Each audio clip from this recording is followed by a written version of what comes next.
안녕하세요. 영화 철학 제 8강 매체 철학 오늘 볼츠 1차 시, 2차 시 동시에 진행하도록 하겠습니다. 월요일날 우리가 수업을 좀 건너뛰어서 월요일 하지 못했던 수업까지 포함해서 오늘 설명을 좀 드리도록 하겠습니다. 자, 오늘은 이제 그 매체 철학을 우리가 이제 이야기하면서 우리가 처음에 이제 생각했던 그 베냐민의 이야기를 조금 더 그 보강해 줄 수 있는 철학자를 하나 이제 소개를 하도록 하겠습니다. 특별히 이제 그 노르베르트 볼츠라고 하는 이제 철학자인데요. 이 사람은 이제 독일 출신의 철학자이고 지금 이제 베를린 공과대학 교수로 좀 재직하고 있습니다. 특별히 이제 그 미디어 매체 이론 전문가로서 우리나라에도 이제 많이 소개된 학자인데 특별히 이제 보이지 않는 것의 경제 또 이제 구텐베르크 은하계의 끝에서 이런 어떤 책들에서 그 매체 미학이 가지고 있는 이제 장점들을 특별히 옹호하는 방식으로 이제 이야기를 하고 있습니다. 오늘 좀 핵심적인 그런 주장들을 좀 생각을 해보면서 지금 우리가 살고 있는 이제 이 디지털 시대에서 이 디지털 매체들이 가지고 있는 그 미학적인 측면들 그리고 이제 특별히 이제 그 사진이나 영화 같은 이런 이미지 매체들이 어떤 방식으로 이제 이 새로운 시대에서 예술이라고 하는 그런 어떤 개념들을 수정하면서 그것들이 갖고 있는 어떤 예술적 가능성들을 이제 풀어 나가는지 그 전개 방식들을 좀 살펴보도록 하겠습니다. 일단 이제 그 서론적으로 말씀을 드리면 이제 17세기, 18세기, 19세기 이제 산업혁명이 일어나면서 단순하게 이제 그 산업혁명을 통해서 어떤 대량 생산이라고 하는 어떤 경제적인 측면들만 이 산업혁명을 통해서 이제 크게 부각된 것뿐만 아니라 어떻게 보면 이제 그 사람의 그 정신적인 문화 또 예술 이런 데까지 이제 커다란 영향을 미쳤다라고 이야기를 할 수가 있습니다. 또 이제 이런 산업혁명이 지나간 다음에 우리가 이제 그 정보혁명, 또 디지털 혁명을 이제 겪게 되는데 21세기 이제 이게 이제 4차 산업혁명이다라고 이야기하는 거죠.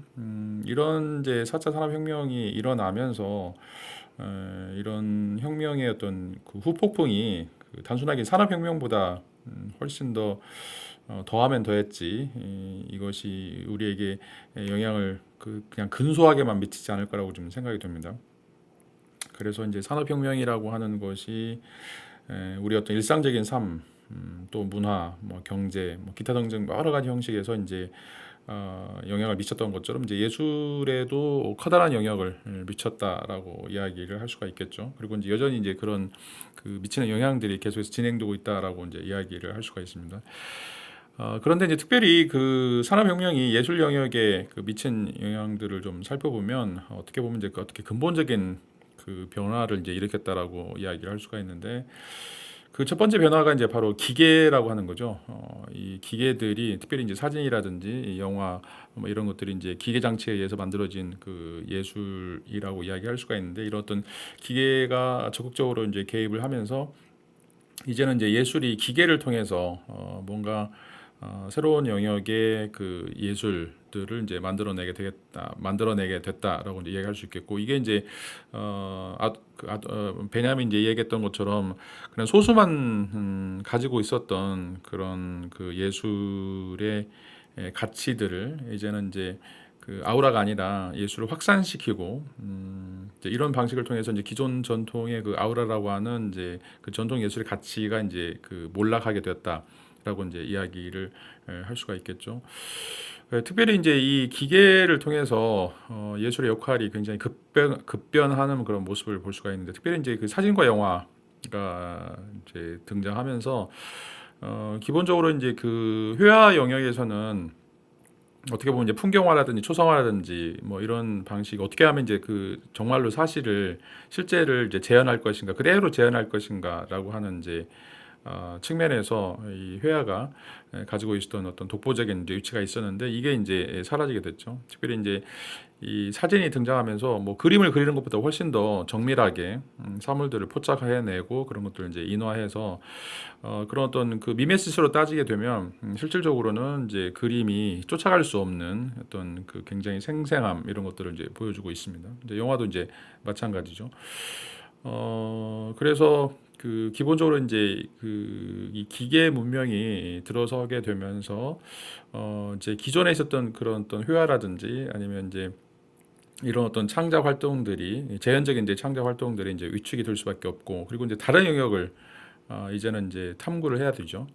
그래서 이제 이 사진이나 영화가 이제 재현할 수 없는 것들, 그래서 이제 실질적으로 이제 무의식이라든지 꿈이라든지 또는 이제 뭐 다양한 빛과 색채 뭐 이런 것들을 우리가 이제 어떻게 받아들이냐, 뭐 인상파라고도 이야기할 수가 있겠죠. 이제 이런 것들이 이제 회화 또 이제 다른 예술에서 등장하고 있는 어떤 대안 찾기다라고 이제 이야기를 할 수가 있습니다.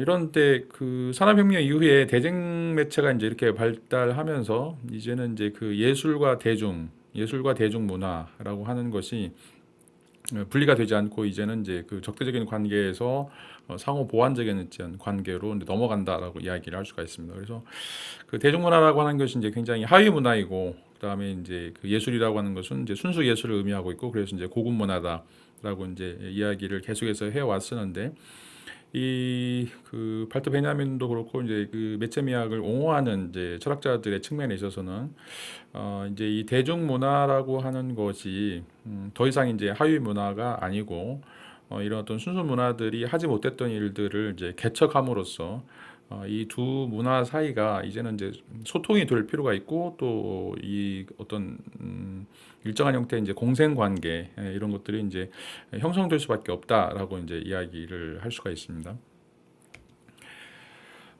이렇게 이제 산업혁명이 예술에 대해서 엄청난 이제 변화를 가져오게 됐고, 그래서 이제 그 베냐민이 이야기했던 것처럼 이제 아우라를 제거하고 그 대중문화와 순수 예술의 어떤 접합 부분들을 만들어 나아간 것이 바로 이제 산업혁명이 초래했던 그 예술에 미친 영향이다라고 이야기를 좀 할 수가 있겠죠.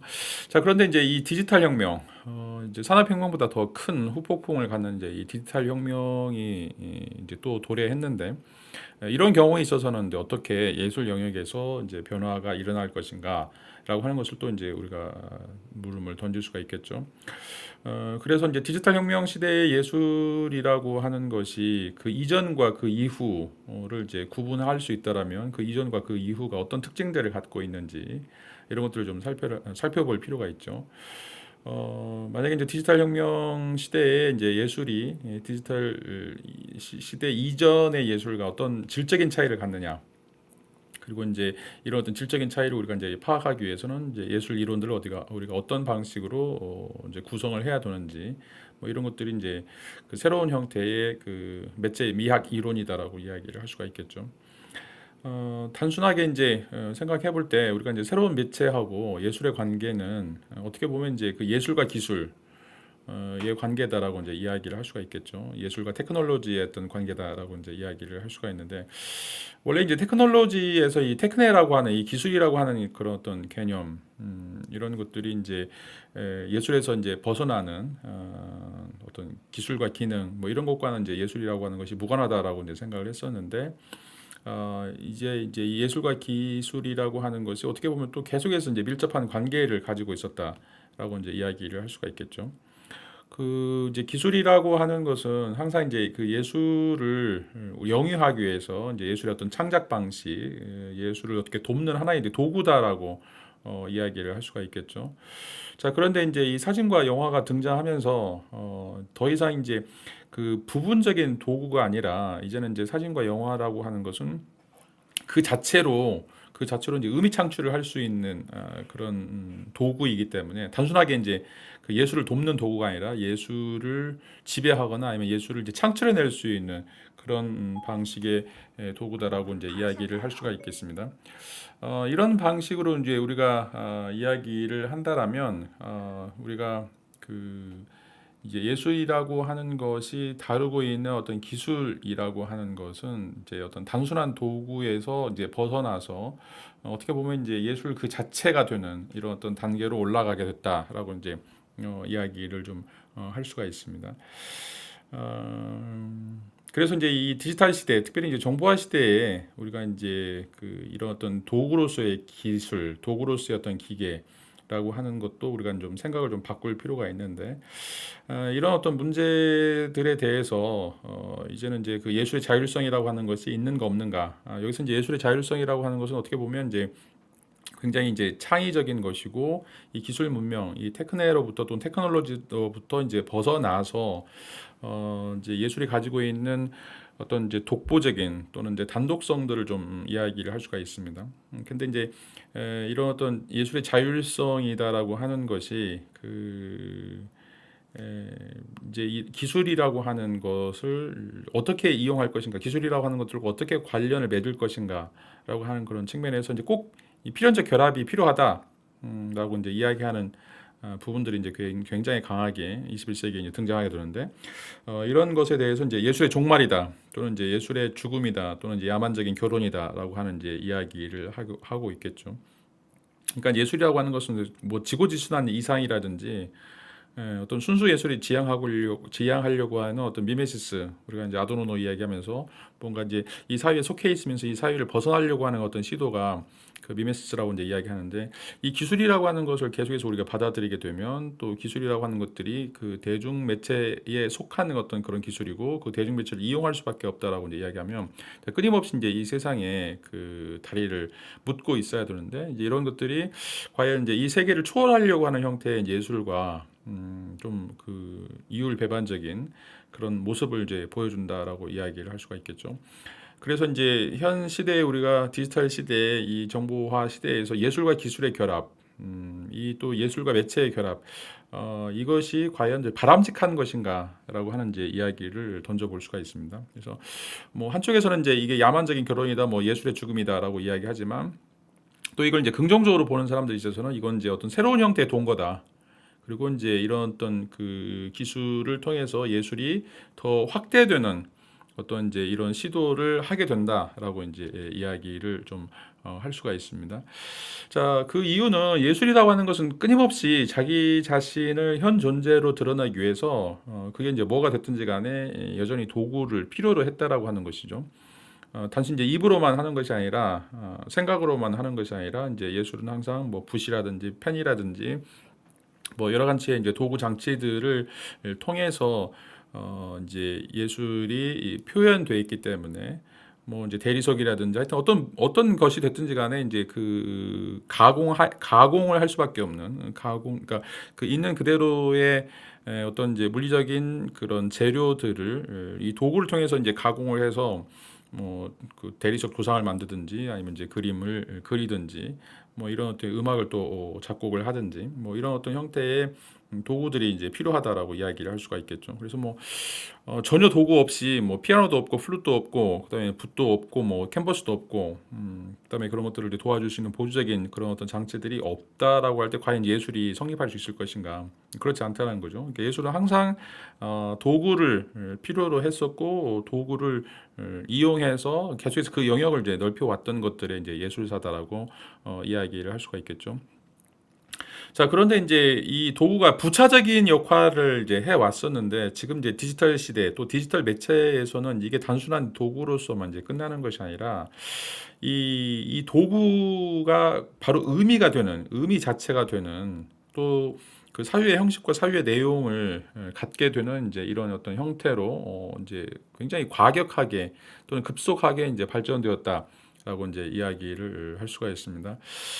그래서 이제 이 디지털 매체 예술에 있어서 이제 이 매체라고 하는 것은 단순한 어떤 수단, 그러니까 그 이전 그 아날로그 시대에 필요했던 그런 어떤 수단이나 도구라고 이제 이야기를 할 수가 없고, 오히려 이제 이 디지털 매체들은 이제 하나의 창조적인 행위다라고 이야기를 할 수가 있겠죠. 그리고 그 안에 어떤 미적 관념들을 내포하고 있는 이런 형태다라고 이제 이야기를 할 수가 있어요. 그러니까 도구이면서 동시에 그 도구를 쓰는 게 창조적인 행위이고, 그 도구를 쓰는 그런 어떤 과정이 이 미적 관념들을 그 자체로 포함하고 있는 이런 어떤 모습들을 이제 보여주고 있기 때문에 이 디지털 매체 예술 이론이라고 하는 것은 어떤 단순한 그 예술과 도구의 문제가 아니라 도구가 예술이고 예술이 바로 도구인 이런 어떤 그 등식이 성립하는 형태다라고 이제 이야기를 할 수가 있겠죠.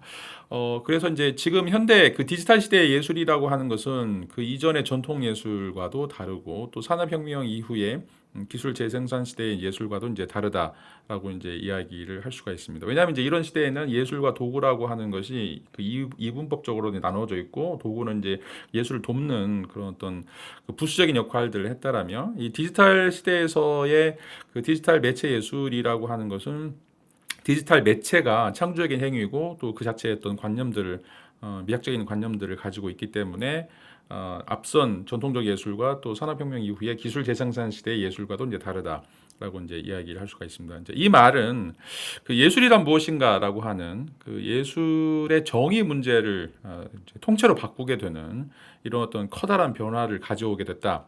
라고 이제 이야기를 할 수가 있겠죠. 그래서 그 예술이란 무엇인가라고 하는 이제 큰 틀에서 보면 이제 이 예술이라고 하는 것이 어떻게 규정돼야 될지 이런 어떤 모습들이 실제적으로는 이제 이 디지털 시대의 그 대중 매체들이 가지고 있는 특성들을 우리가 좀 살펴볼 필요가 있다라고 이제 이야기를 좀 할 수가 있습니다.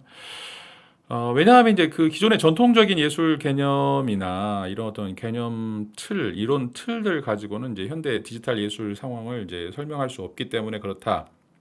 라고 이제 이야기를 할 수가 있습니다. 그래서 이제 그 전통적인 예술 개념에서는 우리가 이제 그 어떤 대상이 그 안에 그 X라고 하는 어떤 그 미학적인 요소가 있다. 그래서 뭐 비례, 대칭, 균형, 일치 뭐 이런 어떤 그 고유한 그 미학적인 속성들을 가지고 있기 때문에 어떤 대상이 뭐 아름답다라든지 어떤 대상이 이제 예술적인 그런 작품이다라고 이제 이야기를 할 수가 있는 것들이죠. 이제 이것들은 어떻게 보면 굉장히 그 정신적인 요소다라고 이야기를 할 수가 있어요. 특별히 이제 그 투사 이론에 따르면 그 뭐 작곡가든지 아니면 예술가가 조각가가 이제 자기 머릿속에 가지고 있는 어떤 이성적인 추론을 가지고서 그것을 이제 투사함으로써 대상에 투사함으로써 마치 대리석 속에 뭐 사슴이 있는 것처럼 또 이런 어떤 일정한 형태의 진료를 그 투사 형태를 통해서 이제 그것들을 그 점점 비슷하게 만들어 나가는 그러니까 이제 이 머릿속에 있다라고 하는 그 이성적인 그런 사유라고 하는 것은 이제 플라톤의 이데아처럼 뭔가 완벽한 형태의 미, 뭔가 완벽한 형태의 어떤 그 예술적인 개념을 이제 전제로 하고 있다라고 이야기를 할 수가 있습니다. 뭐 이런 것과는 이제 그 달리 또 우리가 이제 또 전통 예술 개념에서는 이제 우리 안에 일정한 형태의 이제 또 그런 그 예술적인 것들을 받아들일 수 있는 그런 어떤 내적인 고유한 특성들을 그 내적인 어떤 그 사유 틀들을 가지고 있다라고 이제 또 이야기를 할 수가 있겠죠. 그래서 그 예술의 특성이라고 하는 것은 대상이 있는 것들이 아니라 인간이 느끼는 그런 어떤 방식이다.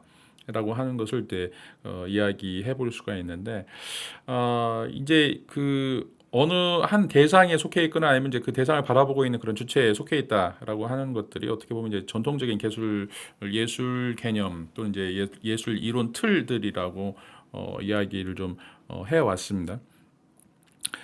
그런데 이제 이런 어떤 틀들을 가지고서 그 예술을 설명하려고 하는 어떤 시도들이 이제 그 명확하지 못하다라고 이제 이야기를 하게 되는데 특별히 이제 이 디지털 시대의 이 디지털 매체들을 통해서 기존에 우리가 가지고 왔던 이제 그 예술적 또 이제 미학적 이런 어떤 고찰 이런 거 용어보다는 이제 그 디지털 매체라고 하는 어떤 매체 미학이라고 하는 어떤 특성들이 이 예술의 정의와 관련해서 이제 더 큰 역할을 하게 된다라고 이제 이야기를 할 수가 있습니다. 그래서 이제 그 매체 미학의 입장에서는 이제 그냥 그 미학 에스테틱이라고 이야기하는 이제 그런 어떤 미학 그 자체가 문제의 핵심이 아니고 여기서 이제 에스테틱이라고 이야기하는 것은 어떤 그 아름다운 대상에 대해서 그것들을 이제 그 대상을 이제 추적해서 그 대상들이 가지고 있는 어떤 고유한 속성들, 미적인 속성들, 자 이런 것들을 이제 핵심적인 주제로 다루고 있는 것이다라고 이제 이야기를 할 수가 있겠죠. 그런데 이제 여기서는 이제 그 아이스테티스라고 이야기하는 어떤 감성적인 지각. 감성적인 지각이 이제 문제가 된다라고 이제 이야기를 할 수가 있습니다. 이 이제 감성적인 지각이라고 하는 것은 우리가 이제 느낌을 갖는 뭐 이런 어떤 내용들인데, 그 전통 미학에서 이야기하는 우리 내부의 어떤 구조화된 어떤 틀들, 우리가 이제 시간이나 공간이나 이런 것들을 우리가 파악할 수 있는 어떤 이성적인 틀들이 있는데, 그 이성적인 틀과 마찬가지로 우리가 또 그 예술들을 감상할 수 있는 그런 예술 작품을 또 향유할 수 있는 어떤 이제 그런 어떤 그 미학적인 그 내적 구조들, 우리가 이제 이걸 판단력이라고 이제 이야기를 할 수가 있는데, 이제 이런 것들이 이제 있다라고 이야기를 해왔습니다. 자, 그런데 이제 이 두 가지 요소가 이제 따로 분리되는 것들이 아니라, 여기서 이제 그 아이스테시스라고 하는 방식으로 이제 매체 미학이 우리에게 접근하려고 하는 그런 시도들은 이제 이 사이의 관계들, 그러니까 대상과 이 대상을 바라보고 있는 나와의 관계 속에서 이제 형성되고 있는 이런 어떤 지각들, 이런 것들이 이제 그 중요한 매체 미학의 중요한 출발점이다. 라는 이제 이야기를 하게 됩니다. 자, 이런 어떤 매체 미학을 이제 그 아주 중요하게 다루고 있는 이론가 중에 하나가 이제 우리가 이번 시간에 다루게 될 노르베르트 볼트의 이야기입니다. 이 볼트는 이제 계속해서 이제 그 전통 미학, 이제 철학적 미학을 이제 비판을 좀 하고 있는데, 이 철학적 미학이라고 하는 것은 이제 어떻게 보면 이제 논리 중심주의다라고 이야기를 할 수가 있습니다. 그래서 어떤 방식으로 우리가 이제 사물을 이해하듯이 그 예술 작품을 이제 이해할 수 있을 것인가 라고 하는 어떤 방식으로 이 감성적인 이런 것보다는 이제 이성적인 어떤 분석을 통해서 예술에 대한 정의라든지 아니면 이제 예술의 어떤 고유한 특성들, 이런 것들을 이제 해결해 나가려고 하는 그런 어떤 시도가 바로 이제 철학적 미학이라고 이야기할 수 있겠고, 다분히 그 이성 중심주의적인 또는 합리성 중심주의적인 그런 어떤 특성이다라고 이제 이야기를 할 수가 있겠죠. 그런데 이제 이 그 전통적 미학, 철학적 미학이 이제 현대 이 디지털 시대의 매체 미학을 설명할 수 없다라고 하는 이제 주장을 볼츠는 계속해서 이제 이야기를 하고 있고, 그런 의미에서 이제 이 감성적 지각이 강조되는 미학이 필요하다라고 이제 이야기를 하고 있습니다. 이 감성적 지각이 필요한 이유는 이제 그 새로운 매체 상황이 등장하게 됐고, 또 예술에 대한 그런 어떤 정의가 바뀌고 있고, 또 이 매체와 그 예술의 어떤 관계들이 굉장히 복잡 다난하게 발전되고 있기 때문에, 이런 의미에서 이 감성적 지각으로서의 매체 미학이 필요하다라고 이제 이야기를 할 수가 있습니다. 자, 그러면 이제 이 그 볼츠가 생각하고 있는 그 매체 시대, 특별히 디지털 매체 시대의 매체 미술이 갖고 있는 어떤 특징들이 어떤 것인가, 이런 것들을 좀 살펴보도록 하겠습니다. 볼츠가 생각하고 있는 그 매체 미학의 이제 근본적인 그 테마는요, 뭐 이제 특별한 것이 아닌데, 우리가 이제 일상생활 속에서 이제 다 경험하고 있고 이제 인식한 그런 어떤 문제들이다라고 이제 이야기를 할 수가 있습니다. 그 가장 중요한 이제 출발점은 현대 사회가 굉장히 이제 매체 의존적 사회다라는 거예요. 매체 의존적 사회다. 매체를 떠나서 이제 살아갈 수 없는 사회가 바로 이제 현대 사회다라고 이제 이야기를 하고 있는데, 이 매체 의존적 사회다라고 이제 이야기할 때 이 말이 무슨 이야기냐면, 우리가 현실을 지각할 때 실제적인 지각, 직접적인 지각이 아니라 항상 매체를 매개로 하는 어떤 지각이다라고 이제 이야기를 하는 거죠. 우리가 이제 시밀라르크 또는 이제 시뮬라시옹 이야기하면서 우리가 그 이미지를 통해서, 이제 매체를 통해서 우리에게 주어지는 어떤 그 이미지가 현재 실제 사실보다 더 사실적인, 그래서 슈퍼리얼이라고 하는 그런 어떤 방식으로 우리에게 주어진다. 그리고 우리는 더 이상 그 이미지에 대해서는 관심이 있지만 그 이미지를 떠나서 실제 세계에 대해서는 이제 관심이 없다라고 하는 거죠. 뭐 여러분들이 이제 여행을 하면서 그런 것들을 많이 느끼게 될 텐데, 그 여행을 가기 전에 그 이제 사진들, 그 도시에 이제 뭐 굉장히 유명한 뭐 박물관이라든지 교회라든지 또 풍경이라든지 이런 것들을 여러분들이 사진을 통해서 이제 알게 될 거예요. 근데 막상 가서 보면 사진보다 못해요. 좀 시시해. 사진은 뭐 이렇게 굉장히 아름다운데, 자, 여러 가지 앵글로 굉장히 다양한 방식으로 이제 그 이미지를 조작을 해놓은 것들인데, 그것들이 여러분들이 이제 이미 익숙해져 있고 그런 어떤 선입견을 가지고 이제 실제 세계를 보는데, 그런 실제 세계가 이미지와 굉장히 동떨어져 있어요. 그런 방식으로 이제 우리가 세계를 이제 이해하게 되는데 그게 바로 이제 시뮬라크라고 이야기를 하는 거죠. 그래서 계속 우리는 이제 이미지에 노출되면서 실제 세계에 대해서는 우리가 무관심하고 이미지로 재창조된 이미지로 우리에게 이제 수용되는 그런 어떤 사실들만 받아들이게 되는 거죠. 자, 여기서 이제 그 볼츠가 이야기하는 것처럼 이제 우리가 살고 있는 사회는 매체 의존적 사회다. 그래서 우리는 직접적인 세계 지각 이런 것들은 아예 존재하지 않고 우리가 어떤 것을 지각한다라고 하는 것은 이제 그 매개된 지각을 통해서 그러니까 그 디지털 매체를 통해서 매개해서 우리에게 주어지는 그런 어떤 지각들만이 우리가 이 세계에서 이제 가지고 있는 것이다라고 이제 이야기를 할 수가 있습니다. 자, 여러분들 일상생활 한번 생각해 보세요. 아침에 일어나가지고 신문 읽죠.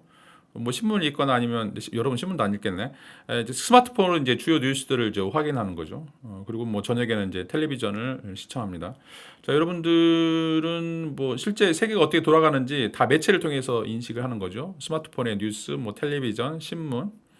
직접 그 현장을 가보거나 아니면 그 현장에서 뭐 어떤 그런 어떤 경험을 하는 사람들 여러분 전혀 만나지도 않아요. 자, 그다음에 이제 어떻게 여러분 친구들이나 아는 사람들한테 전화하고 또 이제 뭐 컴퓨터 켜가지고 메일을 확인하죠. 또 이제 그 여러분 집에 누군가 그 초인종을 누르면 그 초인종을 보고서 아니 초인종 소리를 듣고서 인터폰을 통해서 이제 그 사람을 누군지 확인하죠. 그래서 열어줘야든지 아니면 열어주지 않아야 되는지 그 사람과 이제 직접 면대면을 할 필요가 없는 거죠. 이제 거리에 나가서도 이제 마찬가지로 여러분들 이제 그 주변을 보기 전에 뭐 내비게이션이라든지 아니면 이제 뭐 네이버 아니 이제 네이버 길찾기라든지 아니면 티맵이라든지 뭐 이런 거를 통해서 유성 사진이나 지도를 제공하는 이제 서비스를 통해서 여기서 이제 어디에 맛집이 있는지 여러분들이 이제 만나고 싶은 사람을 어디서 만나야 되는지 그 장소가 어떤 것인지 이미 이제 이런 어떤 시각 이미지를 통해서 이제 그 검토를 하는 거죠. 그리고 이제 자기가 이제 어디 있는지 이것도 이제 알려고 다른 사람에게 물어보지도 않죠. 이제 네이버를 켜보거나 아니면 이제 그 구글 맵을 켜가지고 자기가 어디에 있는지 또 어디를 가야 되는지 이런 것들을 이제 계속해서 확인을 하는 거죠. 자, 이제 이런 것들을 보면 우리가 일상생활을 할 때 대부분의 많은 시간을 이 매체 경험을 하게 된다라고 이야기하는 거죠. 이제 이건 실제 경험이 아니라 여러분들 직접 어떤 이제 그 걸어가거나 아니면 누구를 만나거나 아니면 이제 육체 노동을 통해서 어떤 경험을 하는 것이 아니라 간접적으로 이런 매체 경험하는 거죠. 자, 여러분들 뭐 처음에는 이제 그 네이버 지식인을 찾아보지만 지금은 다 유튜브를 찾아보면서 어떻게 뭘 어떻게 하는 건지 학습하는 이런 모든 것들도 전부 다 이제 이 매체를 통해서 간접 경험을 하는 거죠. 그거 관련된 뭐 책을 읽거나 아니면 이제 실질적으로 이제 그것들을 뭐 면대면 학습을 통해서 하는 것들이 아니라 대부분 다 이렇게 간접 경험으로 이미지화된 간접 경험으로 여러분들이 세계를 이제 이해하는 것들이죠. 자, 이건 이제 우리의 간단한 뭐 일상생활만 말씀을 드렸는데 실제로 우리가 이제 사무실에 가서 일을 하거나 또 여러분들이 이제 여가 시간에 가서 뭐 영화를 보거나 아니면 이제 다른 어떤 활동들도 하는 것도 전부 다 이렇게 이제 매체와 관련돼 있다라고 이야기를 할 수가 있겠죠. 그래서 이제 그 이런 어떤 매체 의존적 사회에서 이제 계속해서 우리를 이제 지배하는 어떤 시각 매체들이 이제 있게 되었다라고 이제 이야기할 수가 있습니다. 그런데 이제 그 전에는 이제 대부분 다 이 이제 문자 매체가 이제 지배적이었다. 텍스트로 된 이제 문자 매체가 이제 예를 들어서 책이라든지 뭐 신문이라든지 이런 것들이 이제 지배적인 매체다라고 이제 이야기할 수가 있는데 이게 이제 그 시각 매체, 특별히 이제 이미지를 중심으로 하는 이제 시각 매체가 계속해서 발달하게 되고 이제는 이제 시각 매체를 떠나서 복합 매체, 우리가 멀티미디어라고 이제 이야기하는 뭐 공감각적인 그런 어떤 매체들이 이제 등장하게 되죠.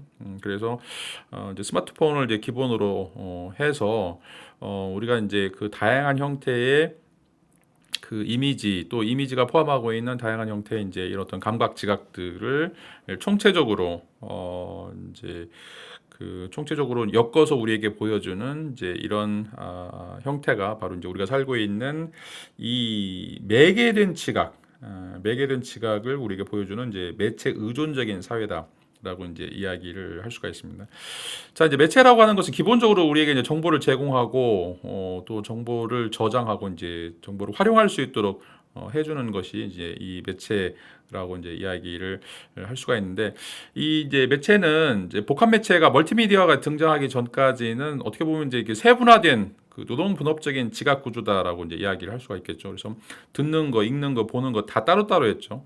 뭐 예를 들어서 라디오 같은 경우에는 우리가 이제 듣기만 한다든지 그 읽는 것은 이제 또 다른 어떤 프로그램이나 다른 기계 장치가 있고, 또 이제 보는 것도 이제 따로 돼 있었는데, 이제 이런 복합 미디어가 이제 등장하면서, 멀티미디어가 등장하면서 이런 어떤 듣기, 읽기, 보기 이런 모든 것들이 이제 세분화되지 않고 한꺼번에 이제 같이 시너지 효과들을 발휘하는 이제 형태의 그 매스 미디어들이 이제 등장하게 되죠. 이런 의미에서 어떻게 보면 이제 그 공감각적인 어떤 지각을 우리에게 계속해서 부여해주고, 이런 다양한 매체들, 뭐 듣기를 위한 매체, 읽기를 위한 매체, 또 보기를 위한 매체, 이런 것들이 이제 하나로 묶어지면서 이제 이 복합 매체가, 멀티미디어가 이제 지배하는 그런 어떤 사회가 도래했다라고 이제 이야기를 할 수 있고, 이렇게 이제 사회가 도래하면서 실질적으로는 이제는 이제 그 문자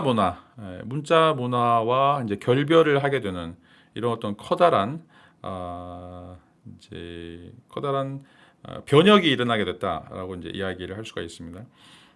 그러니까 이제 스마트폰 하나 가지고, 멀티미디어 하나 가지고, 뭐 아이패드라든지 뭐 컴퓨터라든지 이런 이제 복합 매체 하나만 가지고서도 이제 모든 것들을 전부 다 할 수 있는, 뭐 거기서 이제 노트에다 글을 쓸 수도 있고, 뭐 이북으로 책을 읽을 수도 있고, 뭐 그림도 그릴 수도 있고, 뭐 영화도 볼 수도 있고, 뭐 다양한 형태의 이제 이런 어떤 그 공감각적인 어떤 지각을 누릴 수 있게 되었다. 그래서 더 이상 우리가 이제 그 텍스트 문화를 요구하는 어떤 책이라든지 이런 것들이 이제 필요하지 않게 되는 그런 어떤 시대가 이제 도래했다라고 이제 이야기를 할 수가 있습니다.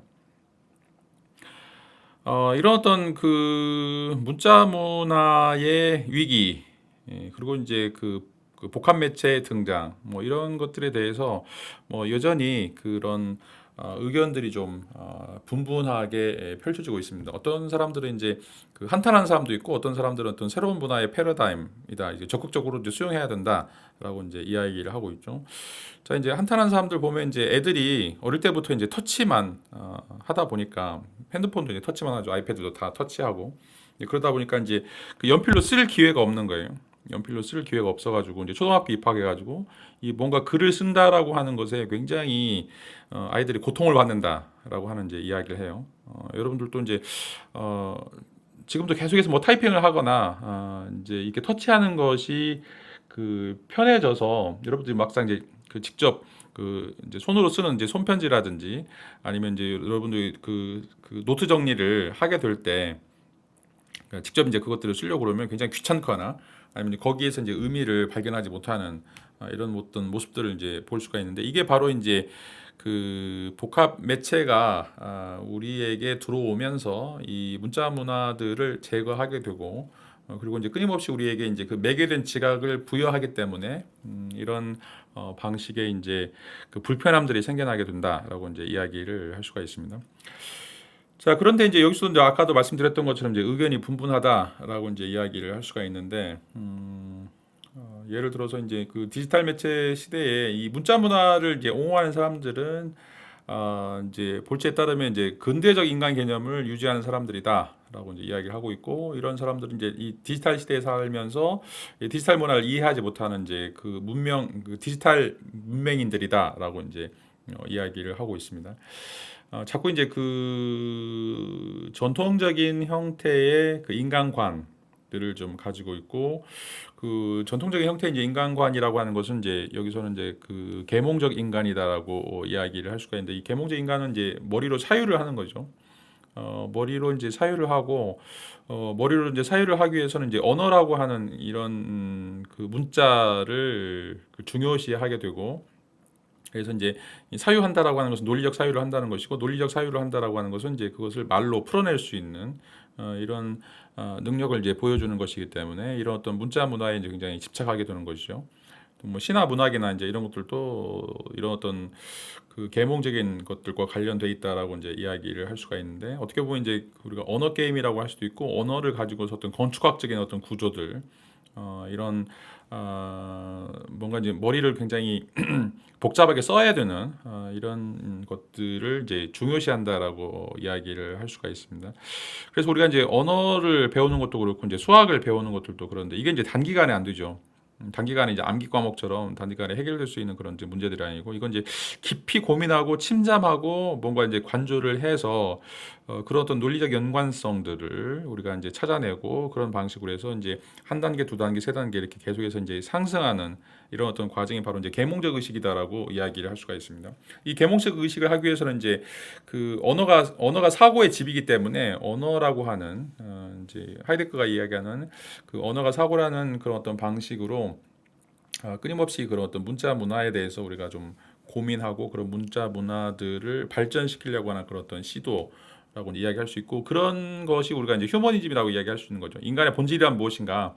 인간의 본질이라고 하는 것이 바로 이제 그 인간이 가지고 있는 어떤 고유한 지성, 인간이 이런 그 지성을 통해서 만들어냈던 고유한 어떤 창작 활동 이런 것들이 이제 휴머니즘이라고 이야기를 할 수가 있는데 자 이제 이런 어떤 그 계몽적 의식 18세기의 계몽적 의식을 가지고 있으면 지금은 이제 터치 문화이고 감각적이고 어떻게 보면 이제 이런 어떤 그 교감을 굉장히 더 중시하는 이런 또 문화에 뒤떨어진다라고 이제 이야기를 할 수가 있겠죠.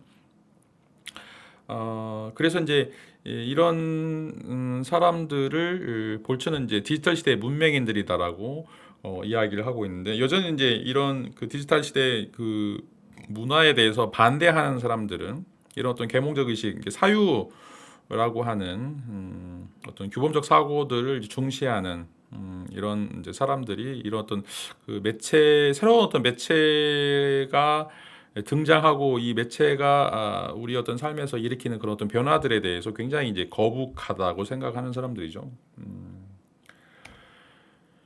자, 이제 이 볼츠는 이렇게 이제 왜 그 거북함이 생기는가라고 하는 이제 측면을 좀 살펴보면 그 이제 계속해서 이야기하는 이제 근대나 현대 그 유럽 문화의 초석이 되고 있는 어떤 합리성, 그 이성적인 규범, 이성적인 절차, 사유 절차 이런 것, 논리적인 사유 뭐 이런 것들이 이 문자 문화의 기초가 되고 있고 또 문자 문화를 계속해서 유지되어 왔던 이제 요소다라고 생각을 하고 있기 때문에 이런 것들을 유지하면 유지할수록 그 현대 디지털 매체 시대에 이 디지털 시대를 따라갈 수 없는 그런 어떤 문명인이 될 수밖에 없다라고 이제 생각을 하는 거죠.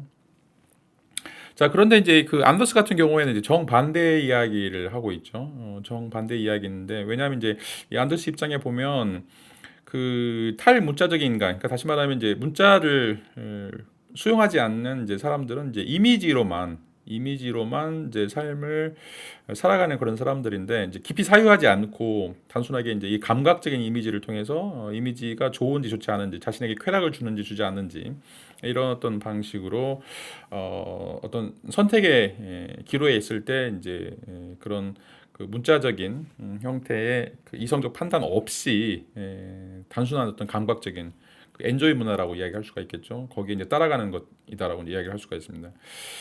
오히려 이제 이게 바로 이제 이미지에 사로잡힌 문맹인이다라고 이야기를 하는 거죠. 이제 플스 같은 경우에는 좀 볼츠하고 좀그 굉장히 유사한 주장을 하고 있는데 이제 이 기술적인 이미지가 갖는 능력, 파워 이런 것들을 우리가 이제 관과할 수 없다라고 하는 것이죠. 그래서 이제 끊임없이 우리 사회는 이제 이미지 사회로 가고 있고 그런 사회적인 어떤 문화들에서 어떻게 이제 그 안에서 어떻게 그 생존할 수 있을 것인가라고 하는 이제 그런 고민들이 이제 필요하게 되는데 그러기 위해서는 끊임없이 이제 이 이미지를 어떻게 잘 받아들이고 잘 활용하고 그것으로부터 뭔가 그 힘을 얻어낼 수 있을 것인가라고 하는 이제 고민이 필요하다라고 이제 이야기를 할 수가 있습니다. 볼츠는 이제 이 문자 문화와의 결별이라고 하는 것이 이제 구텐베르크 세계로부터의 이별이다라고 이제 이야기를 하고 있죠. 구텐베르크는 이제 금속활자를 통해서 이제 인쇄술 유럽에 처음으로 인쇄술을 이제 도입한 사람인데 뭐 1940년부터 이제 인쇄술을 통해서 1445년 정도 이제 그 라틴어 성경을 이제 발행을 하게 되죠. 그래서 이제 그때까지만 해도 이제 모든 사람들이 다 일일이 손으로 성경을 이제 베꼈어야 되는데, 이 구텐베르크 이렇게 인쇄술이 발달하면서 그 이제 지식이 폭발적으로 증가하는 그런 어떤 도구들을 이제 갖게 되는 것들이죠. 자, 그런데 이게 이제 그때 당시에는 굉장히 긍정적인 것이다라고 이제 이야기를 할 수 있는데, 이런 사유 방식이 이제는 디지털 시대에는 이제 더 이상 필요하지 않다라고 이제 이야기를 할 수가 있는 거죠. 이제 이런 어떤 알파벳적인 낡은 유럽, 알파벳적인 이제 낡은 유럽은 어떻게 보면 이제 굉장히 천천히 걸어가는 이제 문화라면, 지금은 이제 디지털 시대, 이거는 이제 날아가는 문화죠. 이미지화된 이런 어떤 날아가는 그런 시대를 대체할 수 없기 때문에, 여기서는 이제 이 알파벳적인 문화에서 이제는 디지털적인 그런 어떤 세계 공동체로 우리가 넘어가야 된다라고 이제 이야기를 할 수가 있습니다. 물론 이제 문자 문화가 갖고 있는 여러 가지 긍정적인 그런 의미나 긍정적인 기여도 우리가 이제 무시할 수 없지만, 지금은 우리가 살고 있는 이런 어떤 삶은 실질적으로 이런 어떤 디지털화된 문화가 지배하는 시대이기 때문에, 단순하게 이 이제 아날로그적인 방식으로 이제 삶을 산다라고 하는 것은 이 시대적인 흐름에 우리가 따라가지 못하는 것이다라고 이제 이야기를 좀 할 수가 있습니다.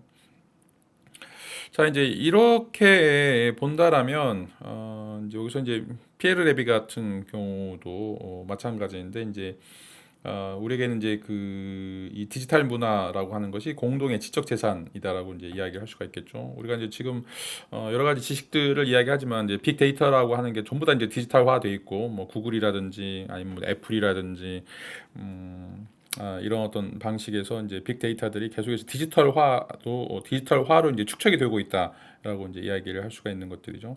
자, 이건 이제 디지털 매체 시대에 등장하고 있는 어떤 그 지식의 형태다라고 이야기할 수 있는데, 이런 어떤 새로운 지식의 형태가 있는데 여전히 이제 그런 어떤 문자적인 아날로그적인 것들을 고집한다라면, 이제 우리가 퇴보할 수밖에 없다라고 이제 이야기를 하는 거죠.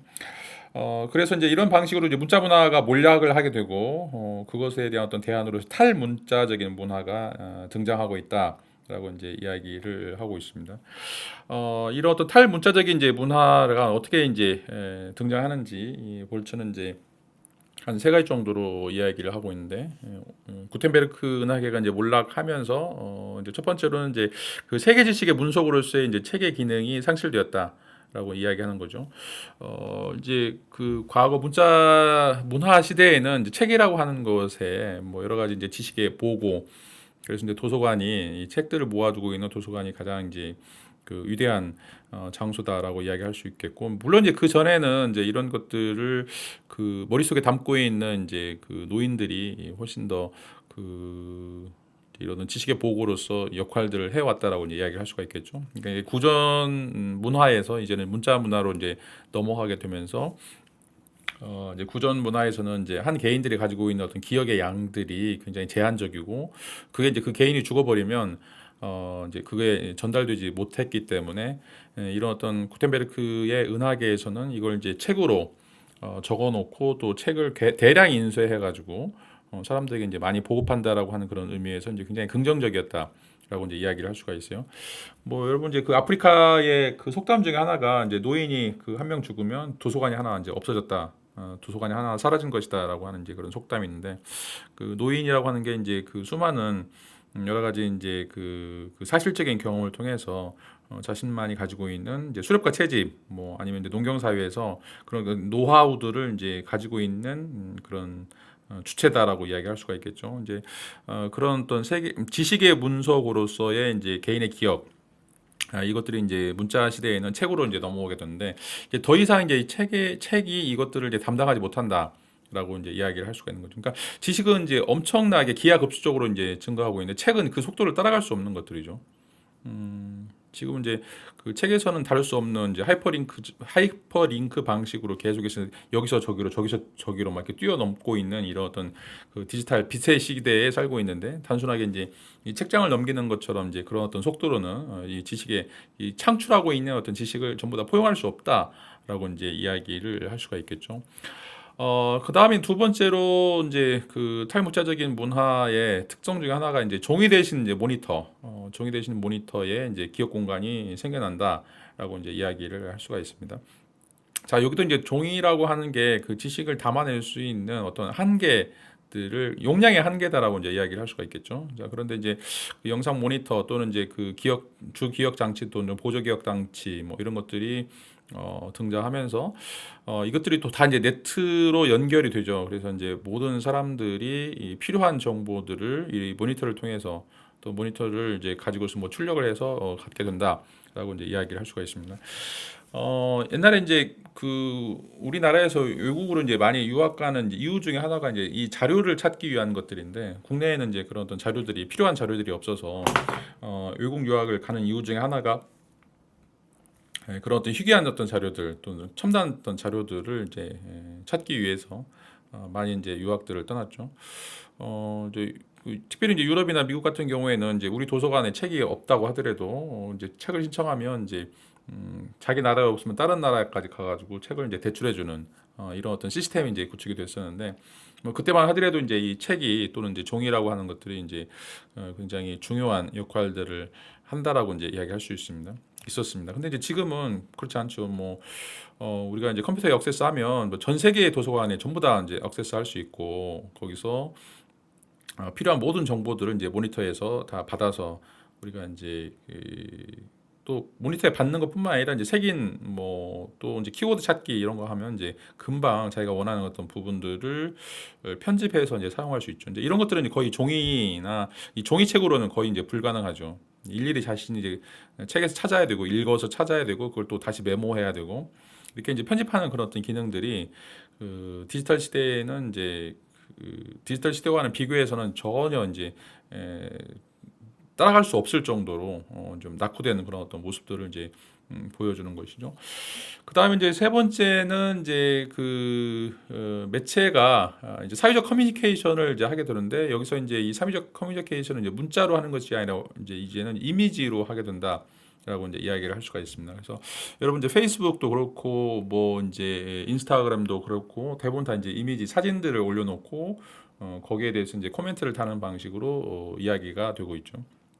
물론 여전히 이제 트위터에서는 이제 140자 글자를 올려서 텍스트 문자가 이제 사람들에게 이제 교류의 대상이 되고 있는데 그렇지만 이제 대부분의 이제 SNS, 뭐 유튜브도 마찬가지고 이런 또 이미지가 훨씬 더 이 사회적 커뮤니케이션을 활성화시키는 그런 어떤 중요한 역할들을 하게 된다라고 이제 이야기를 할 수가 있습니다. 이제 여기서 이제 굉장히 중요한 것들은 이제 어떻게 우리가 지금 살고 있는 그런 어떤 삶의 세계가 그 이 매체를 매개로 해서 바뀌어진 그런 어떤 세계인가라고 하는 것들을 이제 그 보여주는 것들이죠. 자, 여기서 이제 중요한 것은 이제 이런 문자 문화가 이 디지털 시대의 매체 그 복합 매체를 전혀 따라갈 수 없다. 그 속도에서 또는 질에서 양에서 전혀 따라갈 수 없다라고 하는 그런 어떤 사실이고요. 그리고 이제 이런 어떤 종이나 책들이라고 하는 이런 어떤 문자 문화의 상징들이 이그 복합 매체 멀티미디어가 등장하면서 이제 역사적으로 이제 역사 속에 사라져 간다라고 하는 것들을 이제 이야기해 볼 수가 있습니다. 그런데 이제 그럼에도 불구하고 여전히 우리가 이제 뭐 글을 쓰고 있고 책을 읽고 있고 이런 것들은 이제 그럼 어떻게 설명할 것인가? 물론 이제 뭐 신문이 사라질 것이다라고 이야기하고 이제 인터넷 신문으로만 다 사람들이 인터넷 접속해서 그것들을 읽을 것이다 이야기하는데 여전히 우리가 서점이라든지 아니면 이제 도서관이라든지 또는 이제 신문을 우리가 이제 사서 보고 있죠. 그래서 이제 책이나 문자 이런 것들이 이제 여전히 이제 남아 있고 사라지지 않는데 이제 이거를 어떻게 설명할 것인가라고 이제 이야기를 하는데 볼츠는 책이나 문자가 이제 사라진다라고 하는 이제 이야기가 어떻게 보면 이제 그 역할들이 바뀌었다라고 이제 이야기를 할 수가 있어요. 역할들이 바뀌었다. 왜냐하면 이제 그 이유는 그 문자나 책이라고 하는 것이 이제 합리성을 대표하는 것이다라고 이제 이야기를 했었는데 그 합리성을 대표하는 것이 이제는 그 책이나 문자라고 하는 것이 아니라 디지털 문화로 이제 점차 바뀌고 있기 때문에 이 책과 문자의 역할이 이제 그 합리성을 드러내는 가장 주된 위치에서 이제는 이제 보조적인 위치로 이제 바뀌게 됐다라고 이제 이야기를 할 수가 있어요. 이제 볼츠가 이제 이런 이야기하는데 여기서 이제 오해를 피하기 위해서 한마디 한다라면 전통적인 문화적 테크닉들은 결코 사멸하지 않을 것이다. 사람들은 여전히 이제 글을 쓰고 읽을 것이다. 전보다 더 많이. 사람들은 여전히 개인적인 대화를 장려하고 바이올린을 연주하며 박물관들을 방문할 것이다. 심지어는 이러한 문화적 테크닉들이 각각의 개인들에게 점점 더 중요해질 수도 있다. 자, 그러나 그것들은 이제 미디어 복합체 내에서 그 위상을 근본적으로 변형시킬 것이다. 책은 더 이상 지식의 관리와 교양 교육의 주도 미디어가 아니다. 그리고 바로 그 때문에 책은 이제 정보 사회가 지속으로 부과하는 스트레스로부터 탈출하여 도피하려는 그런 사람의 정신적인 생태학적인 보금자리를 보호하기 위해서라도 포기할 수는 없는 것이다. 라고 이제 이야기를 하고 있죠. 자, 이제 그 매체 시대가 이제 도래했고 그 매체가 멀티미디어라고 하는 매체가 이제 우리 사회를 지배하게 되는데 그럼에도 불구하고 이제 이 문자라고 하는 이제 낡은 매체들이 사라지지 않을 것이다라고 이제 이야기하는데 그 이유는 그 매체의 지배적인 역할이 바뀌기 때문에 그렇다라고 이제 이야기를 하고 있어요. 그래서 이제 그 매체들의 재목적화라고 하는 것이 이제 발생을 하는데 볼츠가 생각할 때 이제 그 이 낡은 매체들은 여전히 이제 그 생활적인 측면, 다시 말하면 이제 즐긴다, 여가적인 것이다, 이제 아날로그적인 뭐 우리가 레트로라고 하는 거 이것이 이제 그 생활의 여가적인 차원에서 등장하는 그런 어떤 요소가 되었기 때문에 그렇다라고 하는 거지. 그 메인의 자리가 아니라 이제는 이제 단순하게 시간을 때우기 위해서 우리가 이제 책을 보고 또 그런 것들을 이용한다라고 하는 거죠. 그러니까 여러분들이 이제 뭐 논문을 쓰거나 아니면 이제 그 지식을 얻으려고 할 때 책을 읽기보다는 이제 대부분 다 이제 인터넷을 뒤지죠. 디지털 뒤지죠. 훨씬 더 많은 정보를 가지고 있고 더 빠른 방식으로 이제 그 정보들을 가공할 수 있기 때문에 그렇다라고 이제 이야기를 할 수 있죠. 근데 이제 여러분들이 책을 본다라고 하는 것은 이제 시간이 남을 때 이제 소일거리를 하기 위해서 오락을 하기 위해서 오락적인 어떤 방식으로 여러분들이 이제 책을 읽는다. 그러니까 더 이상 우리는 이제 책에서 어떤 정보나 지식을 취하는 것이 아니라 단순하게 이제 남은 여가 시간을 보내기 위해서 시나 뭐 소설이나 이런 것들을 이제 읽게 된다라고 하는 것을 이제 의미하고 있습니다. 이렇게 이제 이야기하면서 문자가 그 낡은 매체이고 이제 오락이라고 하는 방식으로만 이제 사람들에게 남아 있다라고 이제 이야기하는 것은 이 문자 문화가 이 근대적인 또는 합리적인 어떤 세계관들 이런 것들과 이제 그 연결되어 있는데 이런 것들이 이제 더 이상 이제 현 디지털 시대에서는 이제 적합하지 않다라고 이제 이야기를 하는 거죠. 그리고 이제 이 문자 문화의 결벌이라고 하는 것은 이 문자 문화가 갖고 있던 이제 근대적인 세계관인 뭐 체계라든지 합리성이라든지 이성이라든지 이런 어떤 조직 이런 어떤 그 일관성, 뭐 논리성, 뭐 이런 것들도 이제 다 사라져 버린다라고 이야기를 할 수가 있습니다. 자, 왜냐하면 이제 그 뭐 아도노도 얘기했고 이제 베냐민도 이제 이야기했던 것처럼 이제 문자 문화라고 하는 것은 어떻게 보면 이제 특권화된 계급 또 이제 그 계급이 독점적으로 향유하고 있던 어떤 고급 문화의 몰락이다라고 이야기를 할 수가 있습니다. 이건 이제 그 모더니티라고 하는 그런 어떤 근대 또는 이제 근대성의 초점으로서 어떤 합리성의 몰락을 이제 의미한다라고 이야기를 할 수가 있겠죠. 그래서 이제 일과 다의 합리성이라고 하는 것은 일과 다의 문제에서 그런 어떤 모든 것들을 이제 하나의 원리나 하나의 원칙으로 이제 또 하나의 규범으로 몰아가는 것들을 우리가 이제 합리성이다라고 이제 이야기할 수가 있는데 이런 합리성들이 이 문자 문화에서는 뭔가 이제 진리다라고 하고 뭐 이성적인 방식, 그 어떤 논리적인 사유 뭐 이런 것을 통해서 우리가 이제 계속해서 그것을 이제 유지해 왔는데 이런 것들이 이제 그 무너지게 되는 거죠. 무너지게 되면서 더 이상 그 문자 문화가 아닌 이 이미지 문화라고 하는 또 복합 매체 문화, 디지털 문화라고 하는 것들이 이제 그것들을 다 대체하게 되는 이런 어떤 현대적인 모습들을 우리가 좀 볼 수가 있습니다.